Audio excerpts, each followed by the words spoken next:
We first met Nate Bloom back in 2017. He was being fitted for an artificial eye. He donated his glaucoma-damaged one to science for medical research and education. I've always hoped that my experience could somehow help educate.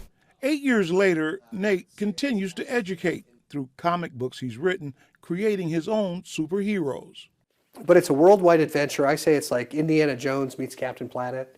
These books target young children around the world, focusing on very serious issues. And we don't sugarcoat things, right? I mean, we talk about climate change in this book, and we talk about the fact that people don't have enough to eat in this book. In this book, we talk about how, farmers can't grow a grain if they don't have a market to sell it. The high nutritional grain is sorghum. Nate has traveled the world talking about its importance. These grains we know can address not only our changing climate, right, but can also address the health needs and the food security for these regions. And we develop systems in which these communities can learn not just how to grow a grain and grow it more efficiently, right, but how to actually create a product with it, or a semi-finished product. To get all that done, Nate plans to auction off his Spider-Man comic book collection, more than 2,000 copies from the first edition on. He started collecting the books when he was a young teenager. I'm from York, Nebraska, a small town. At the time, we still had a Pomaida. And I remember walking in, seeing the comic book rack there, and the very first issue I bought, which I still have, was a Web of Spider-Man number 96, I think it was.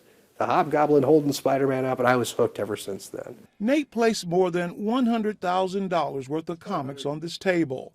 He's hoping the entire collection will bring in big dollars to help support his nonprofit Sorghum United Foundation. We're asking probably a little more than the collection is worth at $1.5 million because, again, it's a tax deduction, but two, because of the good work it's going to allow us to do.